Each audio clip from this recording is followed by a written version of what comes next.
तो जिसने पूरा जीवन दिया है उसी के लिए समय नहीं है। जन्माद्यस्य जन्म और जीवन और मरण भी उसकी इच्छा पर निर्भर है। हम चाहे जितना यत्न कर लें, पर जब समय आएगा तो कोई बहाना नहीं चलेगा। जो परमात्मा स्वराट है, जिसको किसी दूसरे से शक्ति, ऊर्जा अथवा सहयोग लेने की कोई आवश्यकता नहीं है,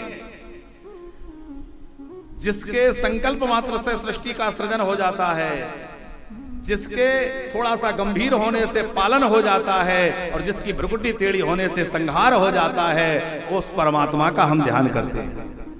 श्री व्यास जी कह रहे हैं, ब्रह्मादिक जिसके संदर्भ में मोहित हो जाते हैं,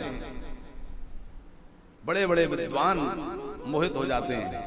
और 10वें स्कंद में हम लोग कथा सुनते हैं ना कि ठाकुर जी गैया चराते हुए बालकों के साथ भोजन कर रहे हैं तो किसी ग्वाले का झूठा पा लेते हैं। पाते पाते, अरे तेरी पकौड़ी तो बड़ी अच्छी लग रही है, ला मुझे दिखा। तो उसके मुंह में खाते हुए पकौड़ी ले ली, अपने से खाने लगे। अपनी अंगुली में अचार लगाए, थोड़ा चाट लिया, अरे ये तो बड़ा अच्छा है देख, तो उसको चटा दिया। ब्रह्मा जी ने कहा ये भगवान नहीं हो सकता, हो ही नहीं सकता। अरे किसी को ना झूठा देना चाहिए, ना किसी का झूठा खाना चाहिए। ये कैसा है कि दूसरों का झूठा भी खा रहा है, अपना झूठा दूसरों को खिला रहा है। परीक्षा लेने के लिए ग्वाल वालों का हरण कर लिया, बछड़ों का हरण कर लिया। तो वहां प्रभु ने दिखलाया है कि ब्रह्मा जी आप तो पंच तत्वों से सृष्टि का सृजन करते हैं, मैं तो अपने संकल्प मात्र से सृजन कर सकता हूं। मुझे पंचभूतों की भी आवश्यकता नहीं है, पंच महाभूत की भी जरूरत नहीं है, अपने से बना लो। तो ब्रह्मादिक भी जिनकी लीलाओं को देखकर मोहित हो जाएं, क्योंकि जब वो गंभीर होते हैं तो इतने होते हैं कि ब्रह्मादिक देखकर डर जाएं, और जब वो सहज सरल बनते हैं तो इतने कि बड़े बड़े ज्ञानी मोहित हो जाएं कि ये कोई भगवान है। ऐसा भगवान होता है, इतना सरल, इतना सहज। तेजो वारि मृदाम यतः विनिमयो यत्र त्रसर्गो मृषा। त्रसर्गो माने आदि में भी वही थे, मध्य में भी वही हैं और अंत में भी वही रहेंगे। त्रिसर्ग।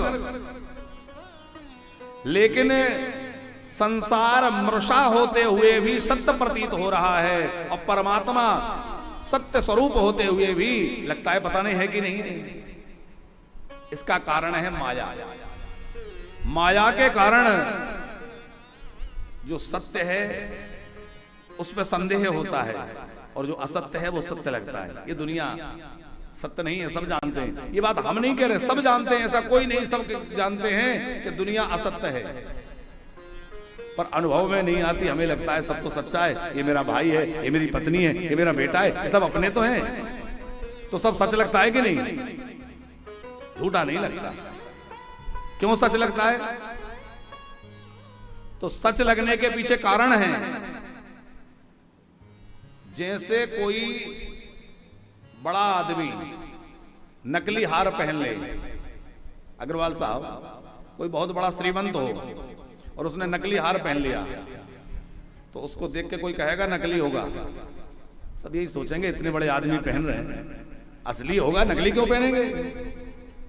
और बेचारे किसी गरीब को, किसी भिखारी को कहीं असली भी पड़ा मिल जाए और वो पहन ले, लोग कहेंगे अरे नकली होगा, कहीं से 20-50 रुपए में मेले से ले लिया होगा, असली कहां मिलेगा इसको? तो कोई विशेष व्यक्ति धारण करे तो नकली भी असली लगता है, और इस संसार को धारण करने वाले सत्य स्वरूप परमात्मा है, और सच्चिदानंद भगवान ने इसको धारण कर रखा है, इसलिए ये सत्य लगता है। सब कुछ सच्चा है, लेकिन वास्तव में सच्चा नहीं है।